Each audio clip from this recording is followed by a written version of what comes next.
All right, friends, we are live with my friend Joel Kramer, an archaeologist in Amman, Jordan. He is the head of SourceFlix Ministries, which is aimed at bringing Bible to life through visual media. He's a professor at Shepherd's Theological Seminary and the author of Where God Came Down. Joel, you came on about 4 or 5 weeks ago, and we talked about some of the top archaeological finds supporting the Bible from your book. And there were a ton of questions last time.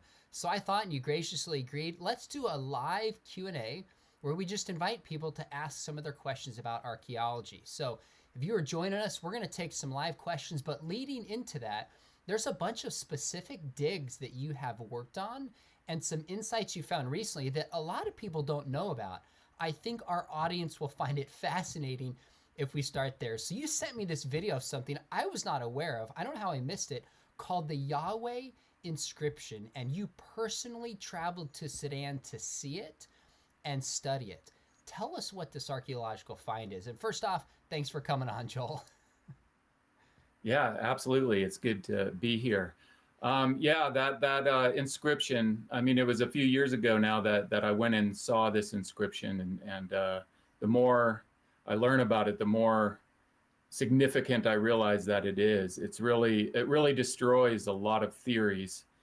And one of the main ones that it would destroy is that the Bible was written way late, and that the Israelites didn't exist until much later in history. And so this inscription is the earliest inscription that mentions the name of the God of Israel, Yahweh. And it's in northern Sudan today, but in ancient times that was part of southern Egypt. And so there is a temple there on the Nile River that was built by the pharaoh Amenhotep III. And he built this and did his inscriptions there in the late 15th century BC. So just to give some context to where that lines up chronologically with the Bible, we're talking about the end of Moses' life and the beginning of Joshua's conquest.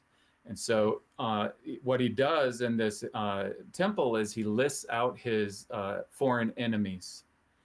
And most of them are city-states, so he just mentions the city. For example, Ashkelon would be one example of his foreign enemies. Well, it gets to these nomads called Shazu, and which is translated nomads.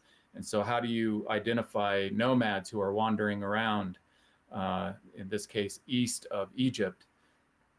And so one of them that he lists out as his enemy are the nomads of Yahweh, meaning the nomads who worship the God Yahweh. And so when we go chronologically into the Bible where Israel is at this time, they're east of Egypt, and they are following their God Yahweh around in a cloud by day and a pillar of fire by night.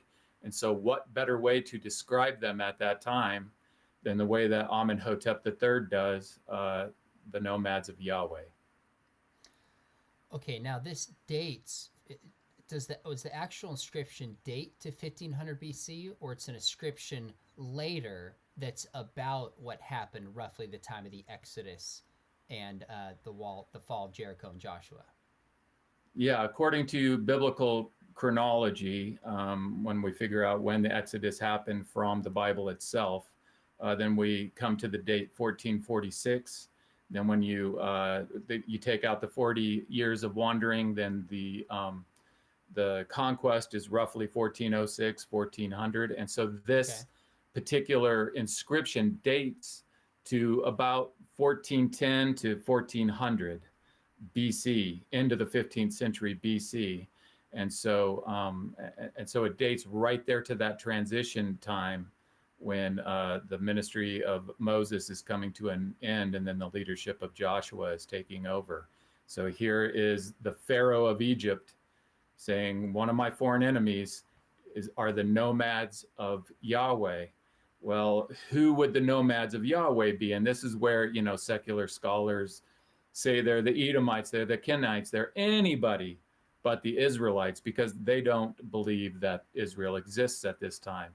But obviously the nomads of Yahweh are the Israelites who mention in their own historical writings, the Old Testament, the name of their God Yahweh 6,823 times. whereas outside of Israel, there is no inscription or historical source that links Yahweh to any other people or nation other than Israel. Okay, so Joel, to make sure I understand, we have a physical inscription naming the God of Israel, not like Allah is more of a generic name for God, the specific God of Israel around the time of the Exodus. We have a physical remain from that time period found in this inscription. Did I get that correct? That is correct. And it's very important that people understand that this isn't me or anyone, this isn't Christians saying that there is an inscription that says this. This is secular scholarship that has dug this up and published it. It was found back in the 1950s. It was published. There's never been another translation that doesn't say that it says land of the nomads of Yahweh. And so it's agreed upon. The date that's given by secular scholarship is the end of the 15th century BC. And in fact, I went to school for archaeology in Jerusalem for 10 years. Nobody ever taught me this. I was never taught about this inscription. We studied, of course, the time period of the Exodus and the conquest and the desert wanderings. Nobody ever mentioned it. I studied under secular scholars, but the way that they tend to deal with this evidence is they just don't talk about it. And so I read it in a book by a well-known Egyptologist. And when I read about it, I was absolutely shocked. Yeah. I went and found the excavation reports, saw the translation of it, did some more research, and then I went to Sudan and I had to go through 22 checkpoints and camp out in the desert to get to this remote temple and see this inscription. And yeah, it like I said, the reason that it's not talked about very much in secular scholarship is because there's all these theories. The theories of men that Israel didn't exist until much later, and the Bible wasn't written until much later. Okay, well, then why do you have these nomads of Yahweh running around east of Egypt as enemies of Egypt that are mentioned in this specific inscription? And then nearby that site, there's another site called Amara West that I also went to, where there's another inscription that says the same thing. This is the Pharaoh Ramses II, who also lists out his enemies in the 13th century BC and lists out also the nomads of Yahweh. So this is key information. Oftentimes secular scholars will say that there is no evidence for the Exodus and for the conquest. Well, you can say that if you dismiss the evidence, and this is hard evidence. Okay, we've got some questions coming in. We're going to move to those, but one last question is, apart from this inscription that's found, what's the next oldest physical inscription? Is it an ancient stela? Is it another stamp? Or what after this is the next proof of the God of Israel, or even the existence of Israel as a nation? The next one would be this Amara West one from the 13th century, but I would say the next most important one after the Soleb inscription would be what's known as the Moabite stone, or the Mesha stele. And this was found here in the country of Jordan in 1868. It was found at the old capital of the Moabites at Dibon. And it is the oldest inscription, 9th century BC, that mentions both the name Israel and the name of their God Yahweh together in the same inscription. And so there's a whole string of inscriptions that have been found through archaeology that mention Yahweh. This one at Soleb is the oldest, and the reason it's a problem for these skeptical theories is that it predates by many centuries when they say that Israel came into existence and when the Bible was written and so forth. This is super, super fascinating. I cannot believe I had missed this inscription before you brought it to my attention. That's very, very significant. Let me ask kind of a broad question. We're going to jump into some of the specifics. This is one that I've actually been meaning to ask you. JLB says, has archaeology ever proven part of the Bible wrong? Yeah, that's a good question. And the answer is no. There is nothing that I'm aware of. Now, if you're asking the skeptics that question, they would say, yeah, there's a ton of things. But the reality is that the Bible lines up. Now, what can happen is the Bible gives us a chronology that you follow the biblical chronology and everything lines up. So what can happen is if you start following a chronology that's just a theory and that isn't based on what the Bible actually says when it happened and stuff like that, then you can get off in things. And so if you're looking for the conquest evidence in the wrong period, then you're not going to find it because it didn't happen then. And so you get that kind of stuff. But as far as laying out the chronology as the Bible lays out the chronology, and then looking at these sites, it's why the criticism of the Bible from secular scholarship continues from generation to generation. It's because it can withstand it, because it isn't proven wrong through archaeology and evidence. One of the digs I've wondered a lot about and get asked this somewhat frequently is Sodom and Gomorrah. And I know you've studied this, and some of this is in Jordan where you live. Will you give us your sense of where that scholarship is and where you think the evidence points, and maybe some ways of study that may be upcoming and still not yet discovered? Yeah, no, the sites of Sodom and Gomorrah are part of a big picture. They're part of the cities of the plain. So really, as far as looking for something archaeologically, the story of Sodom and Gomorrah is a dream story for archaeologists, because you have multiple cities, right, that are destroyed by fire at the same time, and then they're never inhabited again. That should stand out in the archaeological record. And so what happened is when they went looking for Sodom and Gomorrah, at first scholars couldn't find them. And so the Bible indicates where you should go looking for Sodom and Gomorrah. Just quickly, first of all, you should go looking for Sodom and Gomorrah near the Dead Sea, because it talks about Yam Sidim, which is the Sea of Salt. And so the battle with the kings of the cities of the plain takes place at the Dead Sea. So you should look for them in the context of the Dead Sea. Okay. Ezekiel 16:46 talks about Sodom as Jerusalem's wicked sister that lives south of Jerusalem. So you can't have Sodom to the north of Jerusalem. And then the real key one is Genesis 10:19, which is laying out the borders of Canaan. And so it's saying that this western border is from Sidon all the way down to Gaza on the Mediterranean coast, and then from Gaza east towards Sodom and Gomorrah. So that means that Sodom and Gomorrah are going to be east of Gaza. And so that puts you in the vicinity of the Dead Sea, east of Gaza, which is also south of Jerusalem.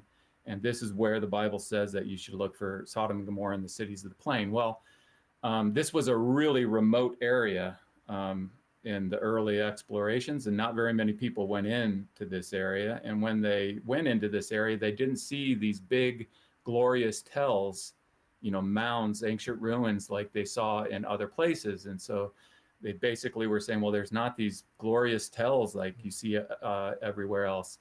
And so then scholars started looking to the north of the Dead Sea, which again, it can't be to the north of the Dead Sea because that's north of Jerusalem. And so there's these beautiful tells up there, though, wonderful tells, and lots of biblical stories happen up there, just not Sodom and Gomorrah. Anyways, long story short, they started thinking these tells up there were Sodom and Gomorrah in the city of the plain, and that continues up to this day. There's certain archaeologists that believe that. But the most famous biblical archaeologist of all, William Foxwell Albright, went in the 1920s, went looking for in the right place, and this remote area. He was the first archaeologist that went into this area, and this is, the 1920s. So he goes down in there, and he discovered the site called Babadra. And Babadra he discovered the site. Later, that site was excavated. The way that it was excavated, which is kind of interesting, is a guy named Paul Lapp was in Jerusalem. He's a scholar in Jerusalem. And all these intact pots started coming into the antiquity market in Jerusalem. And he was like, where is this river of intact material coming from? Well, he followed the trail and it was coming from Baba Dra. And there's a cemetery right next to Baba Dra that they estimate 500,000 plus people are buried in. And so just to make a very long story short, they excavated both the cemetery and the city, and both of them were destroyed by fire at the same time. So in the cemetery, they had these, they're called charnel houses. Think of a mud adobe house that they build, and then they put the dead into this mud adobe house. Well, these had been burned through, and the interior of them had been burned. And so, I mean, if you're an army attacking a city, why would you attack the cemetery and destroy a cemetery with fire? So it showed this destruction by fire of both the city and the cemetery. And then Baba Dra never was inhabited again. And that you have to have for these cities of the plain. And the reason why is because they're used once. This destruction is very early in the Bible. It's in the early parts of Genesis at the time of Abraham and Lot. And then from that time on, these cities are used as examples of utter destruction, eternal destruction and abandonment. Yeah.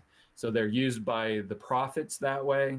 They're used by Jesus that way. He tells Capernaum, if the miracles that I've done here in Capernaum, if those would have been done in Sodom and Gomorrah, if in Sodom, then Sodom would have remained until this day. Well, that means that it didn't remain until that day, and it wasn't a city at the Roman period, just as when the prophets are talking about it wasn't a city in the kingdom of Israel period. Anyways, they went on, they surveyed other places, they found other sites in the area, they excavated those, and they also were destroyed by fire and never inhabited again, except for one, which is Zoar.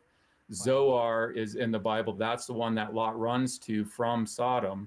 Zoar is known from the ancient map that's here in Jordan. That's famous. It's called the Madaba map. It's the oldest map of the Holy Land that we have on a church floor mosaic. And so Zoar is located on this southeast side of the Dead Sea, right where we're talking about in this city of the plain. And we know that city continued from the Bible and also from archaeology. I know the archaeologist that's been digging there. Pottery from these early periods are found there. And then the cemetery associated with that site doesn't end at the time that all these other cities and cemeteries do. It continues on in use because Zoar is the only one that is spared in the city of the plains for the sake of Lot. Okay, so last question about Sodom and Gomorrah. It seems like the location matches up with the various biblical data. The description of it being burned, including cemeteries that wouldn't make sense otherwise, are burned. Does the time match up? It sounds like that does. And what does larger scholarship? Do they accept that it fits a biblical narrative, or are other scholars more skeptical of this? And then we'll move on. Yeah, I mean, basically, scholarship, in general, secular scholarship in general sees most of the Bible as mythology. However, even with Sodom and Gomorrah, they tend to see it as mythology, but based on some memory of some actual event that happened that destroyed these cities, and so. Yeah, I mean, these sites, I can't even tell you. I mean, as an archaeologist in this area for 15 years, there is no site that strikes me so intensely as these sites. I like the site of Gomorrah at a site called Numera. You go there, or Phypha, which is either Admah or Zeboim, one of these cities of the plain. You go there, and you kick the ground, and ash flies up. Still. And there's human bones in this destruction layer that's right up at the top. I mean, most sites, to get down to the time of Abraham and Lot, you got to dig and dig and dig. It takes years and years to get down to those layers. This layer is right up on the top. It's why it took so long to find these sites. They're not tells, because a tell is formed over a long period of time as these cities are built and then destroyed or abandoned and rebuilt over and over and over until you get these mounds. Well, that didn't happen with these cities. They were cities early on. They were destroyed and they never were rebuilt. That's why they didn't stand out, and that's why they took so long. But I mean, you go there and you see the bones, and I take groups to these cities, and they're right next to water sources. That's the other thing that's amazing. I mean, you have water to this day going right past them, and yet they're never rebuilt. They're never used again. And obviously the people this understood this curse, and it lasts to this day. Joel, here's a practical one. This is from a new friend of mine, Noho. He's a 12-year-old. He is into music and is a young apologist, and he wants to know, what is the best, let me put up here and just state it clearly. He says, what is the best piece of archaeological evidence which supports the Bible? So if you had to pick one, which one would you pick and why? Yeah, that's a great question. Well, let me answer it this way. I'll try to just pick one. I don't think I can pick one, because there's so many. But I would like to respond to that. I think that with what we're told, and we get bombarded a lot from secular academia, about is there evidence for the Bible? Is there archaeological evidence for the Bible? And the only way I can explain it is think of creation, right? So you have somebody who is from the biblical worldview, and somebody asks them, is there any evidence for creation? Yeah, everywhere you look, there's evidence for creation. It's everywhere, okay? And then you ask somebody from a secular worldview, is there evidence for creation? And they're like, it's nowhere. There is no evidence for creation. And so my point is that archaeology is the same. You ask me, is there evidence for the Bible? Is the archaeological, what's the number one thing that you would say? And I would say, it's everywhere. It's everywhere I look, there's evidence for the Bible. Every site I go to, I've lived here for 15 years. I still have this big, long list of places I still haven't made it to that are important, that I still haven't gone and experienced and studied, because it's completely overwhelming everywhere. There's, I tell my study groups that come, and they're exhausted at the end of 2 weeks. They go from morning till night every single day for 2 weeks. And I tell them, we could wake up tomorrow, we could do it all over again. And we could go to sites that we didn't go to on this 2 weeks. And we could do that again. We could do that again. We could do that again. We could do that again. I mean, it's that overwhelming. And so what I would say to this young man is inscriptions. I would say that inscriptions are the thing that establish facts better than anything else found in archaeology.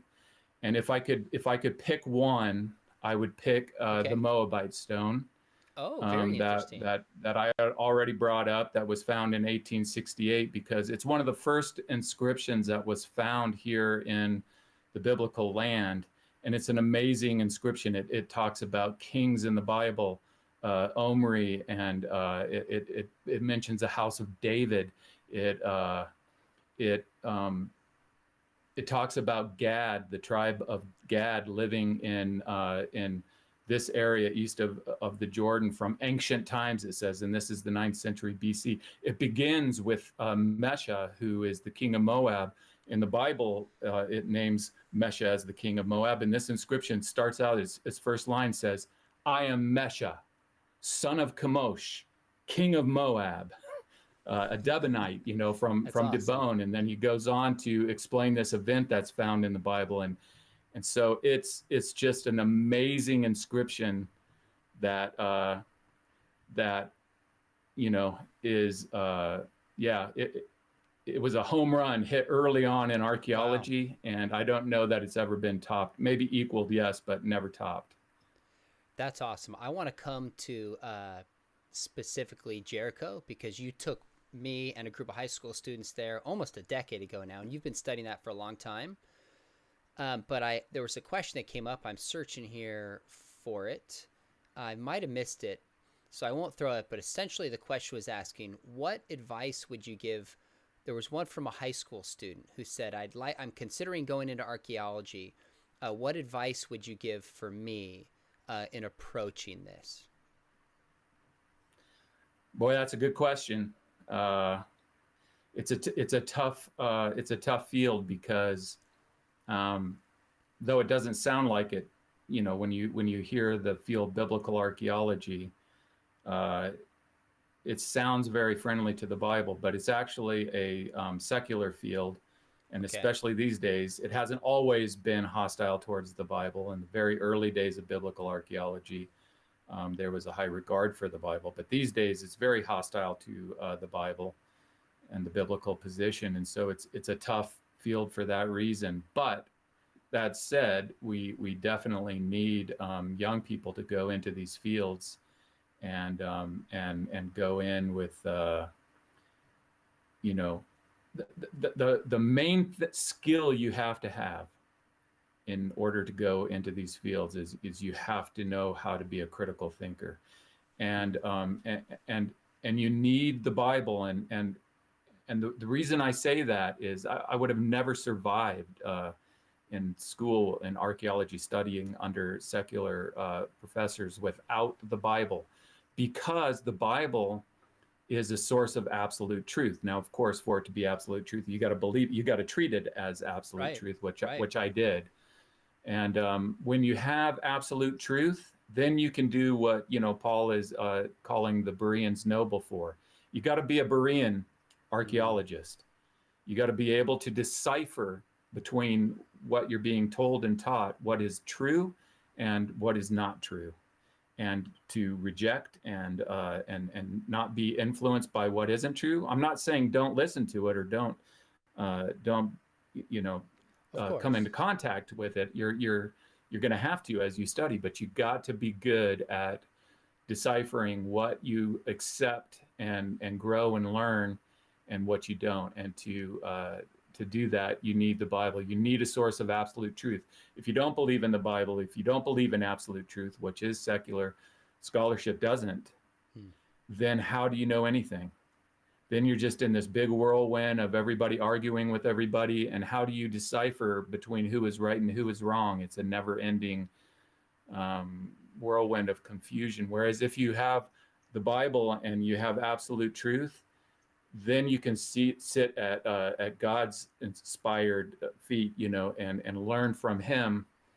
For example, we talked about Sodom and Gomorrah. The Bible says it's east of Gaza. Now, if you start listening to somebody that says, "Oh, that's not really what the Bible means, and east doesn't really mean east, and it really means this, and that south of Jerusalem, it doesn't really mean south of Jerusalem," and if you start listening to that stuff, then you lose your advantage. Because your advantage isn't how smart you are or your education. Your advantage is that God is telling you, this is where you go looking for Sodom and Gomorrah.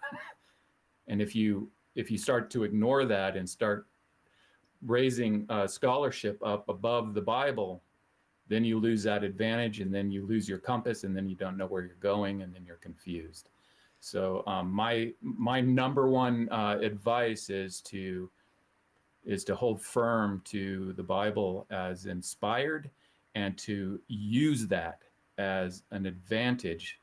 That's why archaeology, biblical archaeology, hasn't gone anywhere for years and years and years, because the Bible has been neglected, and so nobody knows where to go look for things or how to interpret the things that they find, because they're neglecting the most important ancient texts that come from those periods and places that they're digging in. Joel, that's great advice. To be a critical thinker, be committed to the scriptures, but go into archaeology with your eyes wide open and aware that there's many people operating under different assumptions. And yet, with that said, we need young people to go into archaeology and make a difference. I think that's great advice. Now, very quick, when we come back, I'm going to have the question you and I did not discuss, but should have known this question would come up in a live Q&A. And I don't know if you've studied this or not. I really want to know what your thoughts are. Come in a second. But those of you just joined us, we're here with Joel Kramer. He's a professor at Shepherd's Theological Seminary, an archaeologist in Amman, Jordan. And we're taking some live questions from him. If you're new to the channel, make sure you hit subscribe. This is brought to you by Biola Apologetics. And next week, we're bringing on an expert PhD who just did his research on how new trans policies will affect girls' sports. And he did his PhD doctoral dissertation. You will not want to miss this. So make sure you hit subscribe and the notification button. All right, Joel, I think you probably know what question is coming up. So here we go. Are you ready? Sure. Where is Noah's Ark? It's a great question. Yeah, we don't. Yeah, that is a great question, and we don't know where Noah's Ark is. We do know that it landed in the mountains, plural, of Ararat, as the Bible tells us, and so. And, you know, the whole thing of going and looking for it on Mount Ararat is kind of turned into a fiasco and whatnot. The powerful evidence for the flood is not finding, it hasn't been finding Noah's Ark because that hasn't been found.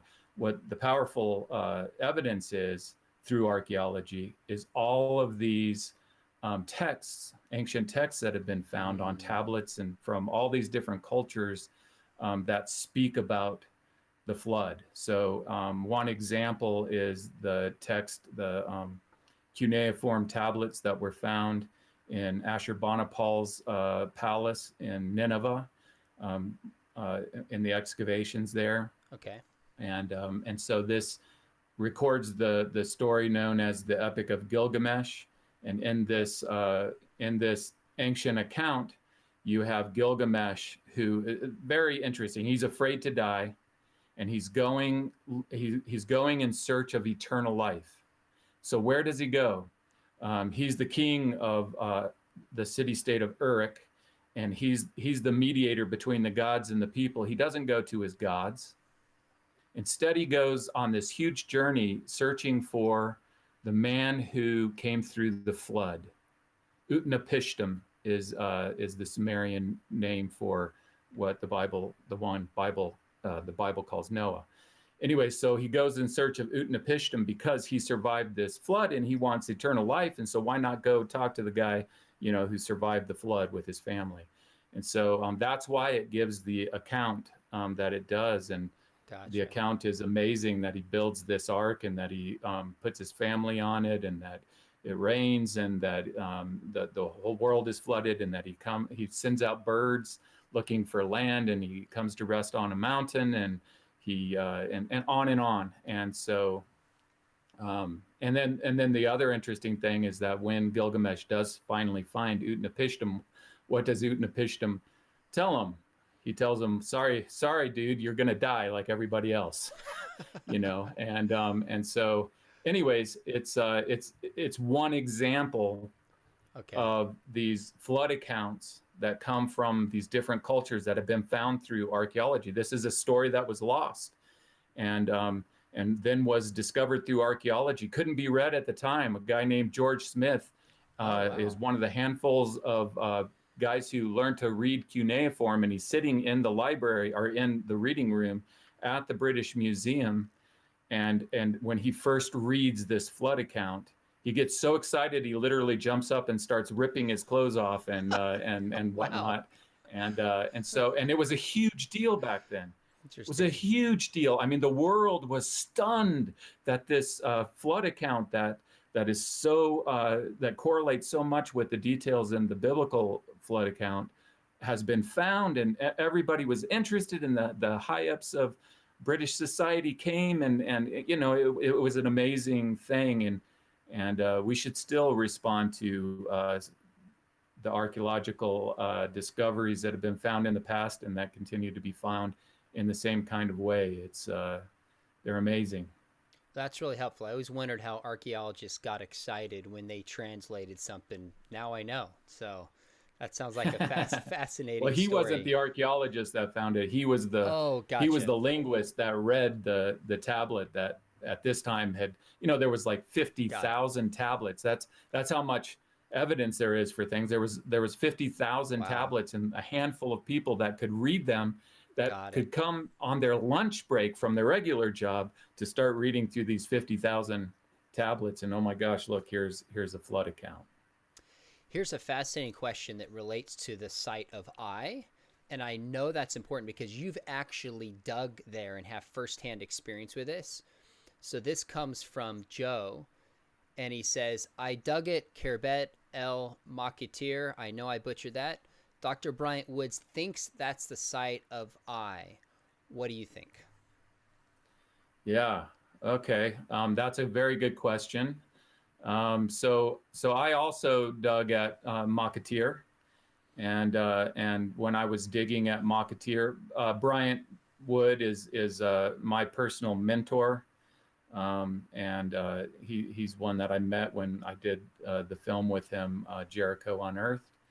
And so yeah, I've dug with Dr. Wood. When I was on that dig, I met another student named Titus Kennedy. And he and I became friends first on that dig, and so it was during that dig that I really, both Titus and I, individually kind of came to the understanding that that this couldn't be Ai. We just didn't see the fortified wall, and we didn't see this kind of thing. I would take archaeologists out to that site because I lived in Israel at the time, and they couldn't see it, and they thought, this is not what you think it is, and all this kind of stuff. That there was a gate there that was believed to be the gate that really was identified by other archaeologists as a wine press. And when I excavated a wine press myself, I really became convinced of that. It's not enjoyable for me to not agree with my mentor and everything like that. But anyways, long story short, so then where is Ai? And so Titus and I, started looking into that, and what I found is kind of one of my secrets of trying to understand where a biblical site is, besides what the Bible has to say, of course, is to go to the earliest archaeologists, the ones who were exploring and digging back in the day when they believed the Bible was historical and used it. And so there's a guy named John Garstang, and John Garstang in 1928, he dug 3 sites, the 3 sites that Joshua says that he burned. And he dug at Jericho, then he dug at Ai, at a site called Etel, and then he identified Hatzor and dug Hatzor. He found the same pottery, he found the same burn destruction, he found the same evidence at all 3 sites. So Ai, the site of Ai that scholarship believed to be Ai up to this day. So if I asked my secular professor, where is Ai? He said, oh, it's over at Etel. And so the reason that Bryant Wood didn't go to Etel is because the guy who dug there said that he didn't find the right kind of pottery. Okay, and so Titus Kennedy now and is the director of the dig there at Etel, and I work with Titus. We've dug there one season, then we got shut down because of the pandemic. But yeah, I mean, it's not published, so I can't really go into too much about what we found there, but okay. I'll just say that it really matches with the biblical account, and there's a destruction there and so forth. The pottery that supposedly was missing is not missing. And that's amazing. Politics drives things in this part of the world. I don't know, I think politics is driving things in America, it sounds like, these days. And it's been that way here in the Middle East for a long time. So take these 3 sites. When John Garstang dug these 3 sites, they were all in, this is the British Mandate period, and they were all in this British mandated land. Then 1948 happened. And then the border between Israel and, at that time, Jordan came, and Hatzor was on the Israel side, and Ai and Jericho were on the Jordanian side. Okay. From that time on, the war from 1948 went from guns to archaeology, And so then from that time on the Jordanian side of the border, then they couldn't find Israelite conquest evidence anymore. But on the Israel side, they still could find conquest evidence at Hatzor. Does that make Very sense? interesting. Yes. Yes. So the politics of the day, that's one of the things you really have to look at carefully, is because politics tend to drive things more, unfortunately, than the archaeology drives things. So the understanding that these were the 3 sites that Joshua burned were overturned on the Jordanian side of things. Okay. And continued to stand on the Israel side of things. That is very really doesn't have, really doesn't have to do with pottery like everybody thinks. Really has to do with that. That's really interesting to know. I think looking from the outside, that's often missed, and I didn't understand that. I remember when we were with you again about a decade ago, you described that under a home, Jewish, Israeli, Muslim, or Christian, if anything is found of significance, it could threaten the person's right to their home. So there's a discouragement from considering sites where people live. Is that right? And could you explain how that works? Yeah, absolutely. I mean, everything is evidence for something. When that war went from, and I'm not trying to be political myself, I'm not giving my own political views or anything. I'm just saying that when the war in 1948 happened, then in the aftermath of that, the struggle became, who has the right to the land? Do the Palestinians have the right to the land? Do the Israelis have the right to the land? Well, that's based on history and what happened. So if you're arguing that the Palestinians have the right to the land, not the Israelis, then you can't be showing all this evidence that that Joshua and the Israelites came in and conquered the land in 1400. So yeah, and it's just it's a bomb going on, ready to go off or going off almost constantly over there. And so now whenever I study a site now, I've learned over the years, you study the archaeologists that dug there before you study the site. I want to know who they are. I want to know what their political angle is. I want to know, I want to know everything about them, where they went to school, who they trained under, everything like this, to understand. And usually you can figure out what they're going to say before they dig, and so forth. And that was the case with Kenyon. You couldn't dig on the Jordanian side of things unless you were on the side of establishing that the Palestinians have the right to the land. They wouldn't give you a permit to dig. Wow. Just like today, you get in trouble on both sides. If you dig, you can, as an archaeologist, you can dig on the Israeli side or the Arab side, but you can't dig on both.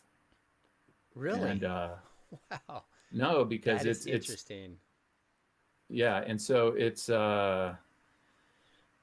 intense. It's an intense political situation. Of course, it's so intense because it's connected to real history. Right. And so there's of course secular agendas, but there's also political agendas, sure. and whatnot. Yeah, and it took me years and years to understand that. Yeah.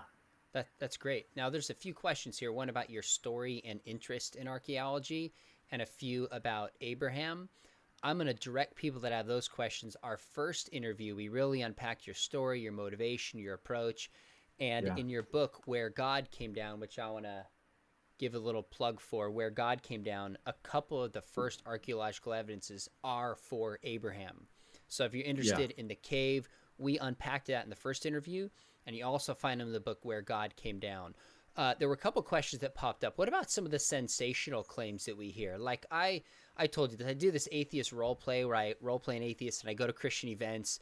And one of the questions that comes up every other time is, well, don't you know they found chariots and wheels at the bottom of the Red Sea? And people are like convinced of this stuff.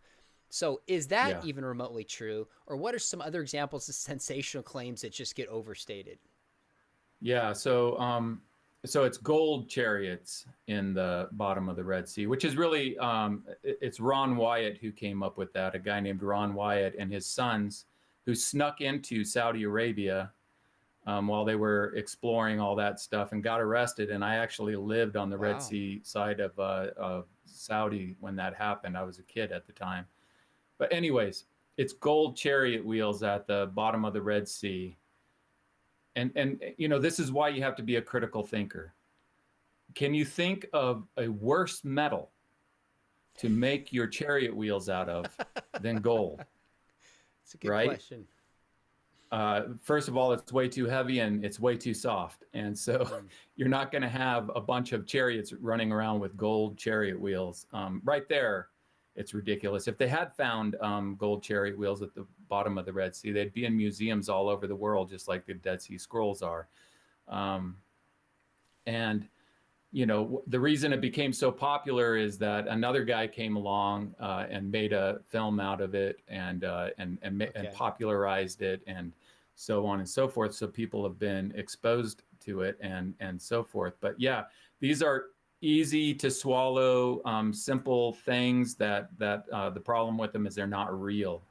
They are actually mythology. And you know, another one is that the Ark of the Covenant was found in the Garden Tomb area, and that the blood of Jesus was dripping on the mercy seat, and it didn't have a Y chromosome in the blood, you know, that got tested in the DNA lab. And so the problem is on one side of true archaeology for the Bible, and the evidence for the actual evidence for the Bible is on one side. You got the skeptics from secularism pounding on this side, and then within the church, you know, within Christianity, you have all these sensationalists that are saying things that just actually aren't true to try to battle that secular thing. And people are like, oh, well, they're saying that the Bible's not true and they found the blood of Jesus with no Y chromosome. And, you know, it's hard to present the real evidence as exciting because, you know, who cares about some pottery if you've got the blood of Jesus dripping on a mercy seat of the Ark of the Covenant. And so, but yeah, I mean, I hear that all the time, and I just encourage people, you know, to stop and think and to learn how to be critical thinkers, and none of the things hold up either side. You know, the truth is there's no more evidence for the criticisms against the Bible than the sensationalistic claims. And that's really, it's really true, because here's the way it works. I've learned this over the years, is that what the Bible is telling us happened. Okay, and the evidence isn't there to prove the Bible right. The evidence is there because it happened, and it left the evidence behind. So anytime that you get a position that says that the Bible, which is historical, is not historical, that it's a myth, then they have to come up with an alternate explanation for what happened. And that's going to be contrary to what actually did happen. Therefore, there aren't going to be any ancient texts that say that their theory happened. Does that make sense? And because there's no ancient text that says that it happened, didn't happen, or that the reason that there aren't ancient texts saying that it happened is because it didn't happen. So it didn't leave any evidence behind. So all these criticisms that are coming at the Bible are coming from these baseless, weak positions that are not backed by any ancient texts, that are not backed by any evidence, and yet they're the positions that are challenging the Bible. Where's the evidence? There's no evidence for this. There's no, well, you know, bring me from your criticism and from your take on things. If the Exodus, for example, didn't happen, and the Israelites weren't in Egypt, then where did they come from? Because everybody agrees that that the land of Canaan became the land of Israel and the kingdom of Israel. So where did they come from? And whatever their alternate view is, it won't have any ancient texts that back it up, nor any evidence that could connect to any ancient texts, because there aren't any. Joel, this is really helpful, of the sensational claims, because part of me as a Christian, I'm like, yes, I want the best evidence we can find to not be gullible, but also the other side can be overly skeptical. I think that's a fair pushback on both sides. In the past month or so, at least 2 new stories have popped up on my radar. One was the finding of the purple cloth dating to the time of King Solomon in the place and locale of King Solomon. Now, the argument wasn't this is proof that King Solomon lived, but it shows there was a kind of royalty and arguably wealth in that time in that place. Another one was this dance floor of John the Baptist, and they made the case that this is where he was condemned to death because of the girl who dances and asks for his head on a platter. When you hear these, the first thing I check is the source. One, I believe, was like the Jerusalem Post. It was a newspaper I follow out of Israel. Another one was Live Science. So I think, oh, there's probably something to this. It doesn't strike me as sensational. When you hear stories like that come out kind of on a popular level, what advice would you give for me and others who aren't archaeologists to make sense of it? Yeah, it would, on those particular ones, which, I haven't read those articles or heard about those particular ones. The Jerusalem Post, usually reports on things that are from actual digs and everything like that. Okay. So it would depend on, what the dig was and who was the one who was excavating and what is the context of where it was found. If purple fabric was found that dates to the time of Solomon, that's that's great. But I mean, we know that there was purple fabric at the time of Solomon. Sometimes the find is absolutely legit, but sometimes they can make a mountain out of a molehill type thing. Gotcha. Make more of it than really should be made of it.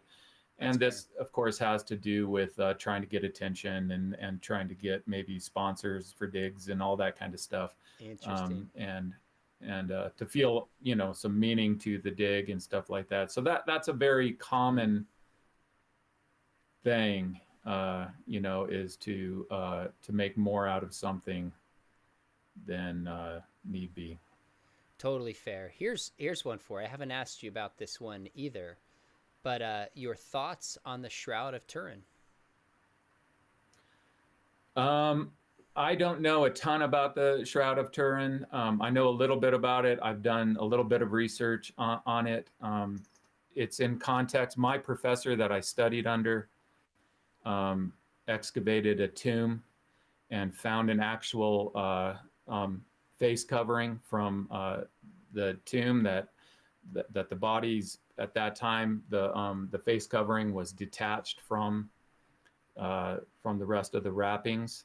I don't consider the Shroud of Turin authentic, personally. Oh, it doesn't. Very interesting. Yeah, it doesn't fit the description of how people were buried in Jerusalem at the time of Jesus. And I know they say all this stuff about pollen and all this kind of technical stuff, but you get that a lot, carbon-14 proves this and proves that, and I don't believe that.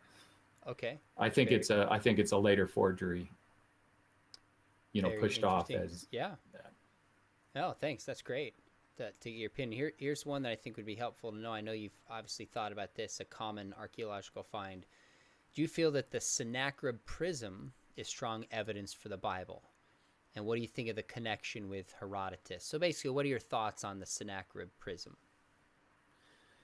Yeah, so the time period of Sennacherib is probably the time period where the most evidence from the biblical sources and extra biblical sources come together. Converge. Okay. Yeah, I mean, it's really a rich period, the Assyrian period, because this is contemporary with the prophet Isaiah and Micah and others, and this is the invasion of the Assyrians. I mean, it's very, very dramatic event. This is when Sennacherib invades Judah in 701 BC, destroys all the fortified cities in Judah and lays Jerusalem under siege. And this is when God delivers Jerusalem from him by putting 185,000 soldiers to death. So it's a very interesting time. And so and we have, of course, the biblical records to compare then now with the Assyrian records that are excavated from Sennacherib's palace, not just the inscriptions on prisms, of which there's more than one, but also the wall reliefs, the carved reliefs on the walls. And these were excavated in the mid 1800s by Okay. Austin Henry Layard. And so, yeah, it's so if you take the details of what Isaiah says happens, and and the King's account and the Chronicles account, and what Sennacherib says happened, it's an amazing correlation. So, for example, Isaiah says that all of the fortified cities were destroyed down to Jerusalem, and Jerusalem was like a hut in a melon field, or a cucumber field. That the cucumbers were the destroyed cities, and all that was left was Jerusalem. The way that Sennacherib puts it is, he says, I destroyed 46 fortified cities in Judah. And then he says, I laid siege to Jerusalem. And he brags about shutting up Hezekiah like a bird in a cage. He mentions Hezekiah by name. Says that he shuts him up like a bird in a cage. But then he admits that he doesn't get his hand into the cage to get the bird. And so he goes back to his palace in Nineveh. And what's amazing about his palace in Nineveh, it's called the Palace Without Rival. That's its ancient name. Okay. And in this palace is the central courtyard. And in the central court, you have this long hallway that's going off the front. And you have these winged bulls with a human head on either side. And then back from them, you have slightly smaller ones, and back from them, slightly smaller ones, so that this hall is going into a room that's the main showroom, that is the focal point from his palace. And in this room, it's like looking down a telescope, so to speak, is focused on, is called the Lachish room. And this, if you go to the British Museum, you'll see all the reliefs that show the destruction, the siege and destruction of the second most important fortified city in Judah. Okay. And the Bible says that that Lachish was under attack, was under siege when Sennacherib sent his message up to Jerusalem, and then it fell. And we have the excavations at Lachish that have found the siege ramp. And then we have a picture of Lachish from these wall reliefs from Sennacherib's palace that shows the sacking of Lachish. And so the point is that what Sennacherib wanted was, he wanted Jerusalem in his main showroom, the number one city in Judah, but he didn't get it. So why didn't he get it? Well, the Bible tells us why he didn't get it. If the Assyrians would have broken through the walls of Jerusalem, think of all of the promises that God would have broken. Wow. Would have been the end of the Israelite remnant, and there would have been no people for the Messiah to come from. And so God didn't leave it up to the people. You see Hezekiah, you got to understand that the Assyrians were undefeated at this point in history. Every city that they had laid siege to, they had taken. And in fact, in their whole career, there's only one city that they laid siege to that they didn't take, and that was Jerusalem. And in excavating myself personally in Jerusalem for 10 years, one of the most amazing archaeological phenomenons in Jerusalem archaeology isn't what you find, it's what you don't find. Okay. And that is, there is no Assyrian burn layer in Jerusalem, because God delivered his people because of all the promises that he had made to the patriarchs and also to David, that his throne would last forever. And Hezekiah goes and prays to God that God would deliver Jerusalem from the Assyrians, so that the whole world would know that Yahweh was God.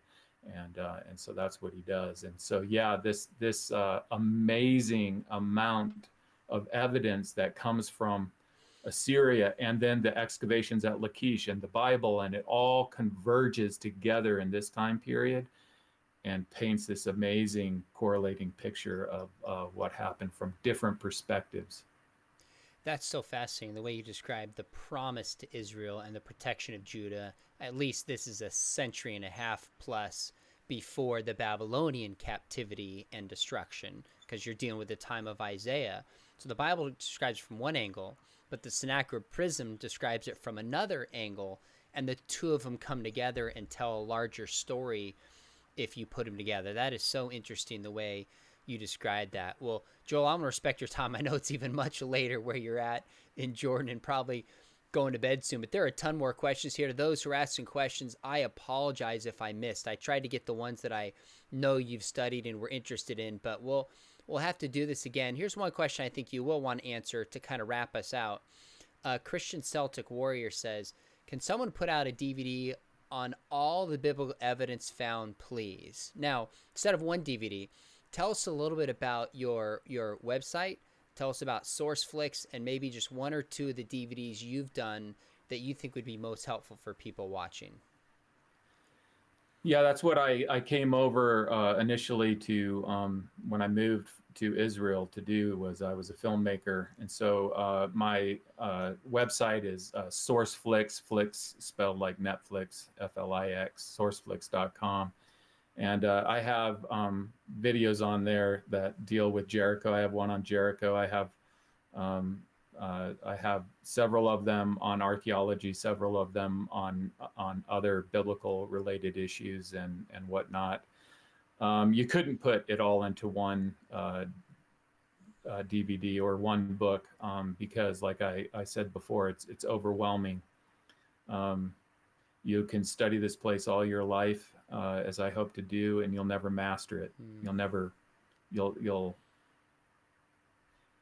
It's overwhelming, and so there's always more to learn. It seems like every time you learn something, then you discover 100 things that you realize now that you don't know and you don't understand.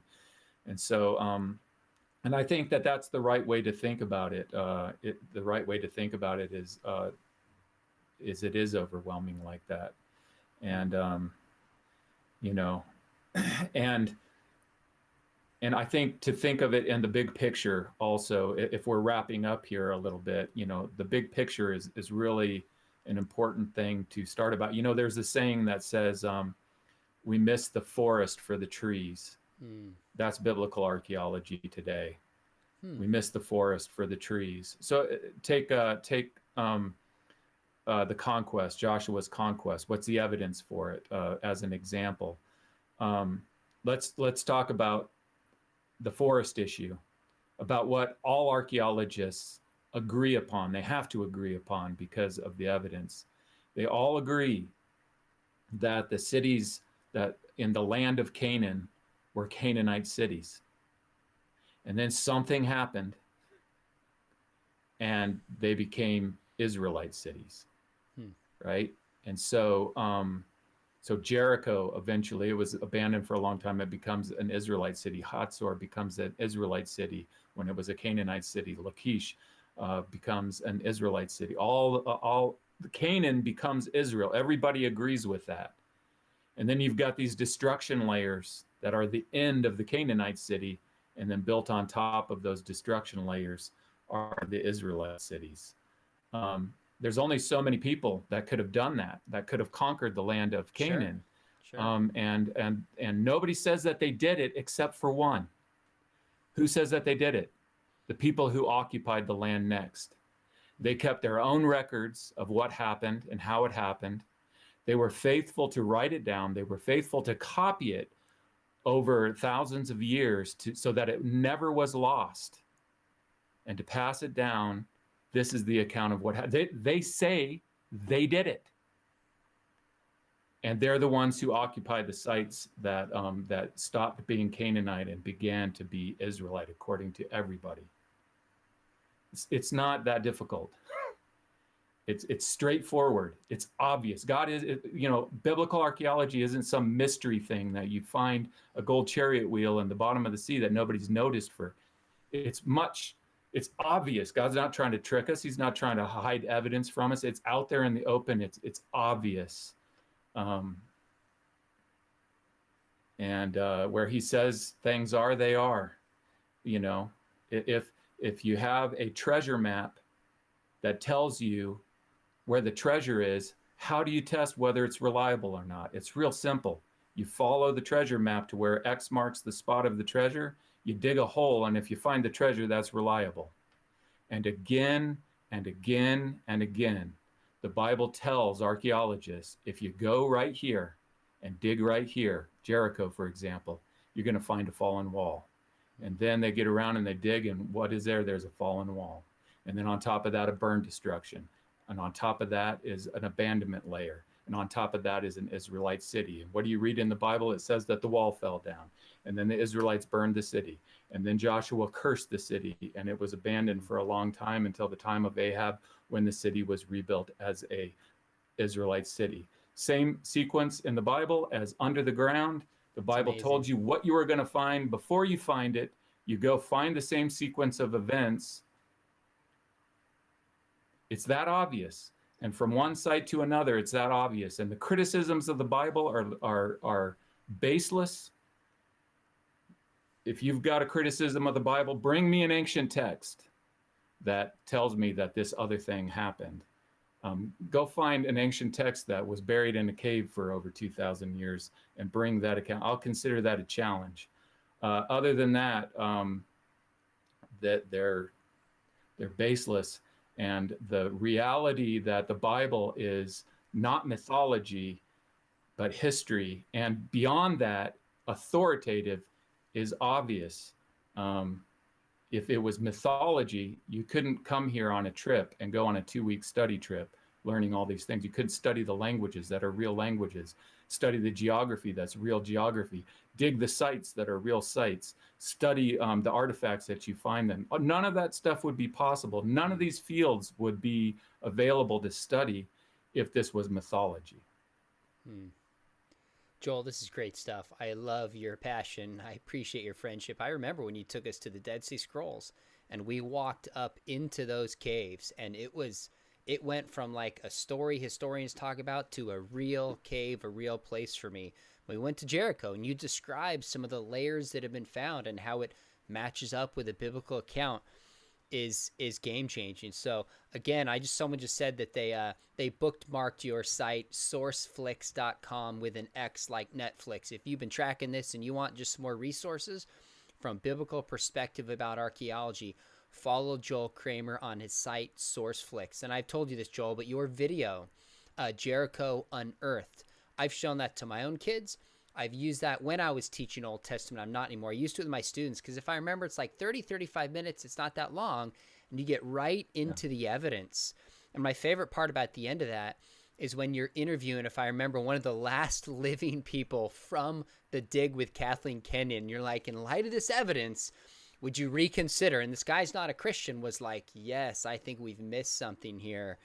That's powerful stuff. So I hope people pick up Jericho Unearthed, follow your site, support you. And I'm going to show one more time your book, Where God Came Down. It's a beautiful book. I've read most of it. And if you're up for it, I'll give you a little time. I don't want to wear out my welcome, but would love to have you back to just keep this conversation because people are asking some really, really good questions and just a lot of positive comments about your willingness to come on. So hang 30 seconds after. But again, those of you joining us, make sure you hit subscribe and the notification button. Coming up, we have interviews. I do these behind the scenes interviews just with thinkers and scholars. And upcoming, we have Lee Strobel, Nancy Piercy, and Wayne Grudem, who have agreed to come on and talk about the people and the experiences in the books that have shaped their lives. And this upcoming, it's Tuesday or Wednesday, I'd have to double check, an expert who just graduated, did his PhD work on trans sports policies and how it'll affect girls' sports, specifically in track and field. And some of this data is just fascinating. So make sure you join us for that. So, all right, everybody, good to see some familiar faces in the chat room and some new faces. You guys are awesome. Really hope and trust this was beneficial. So hang on there, Joel, for a minute. But thanks, everybody, for joining us. We'll see you real soon.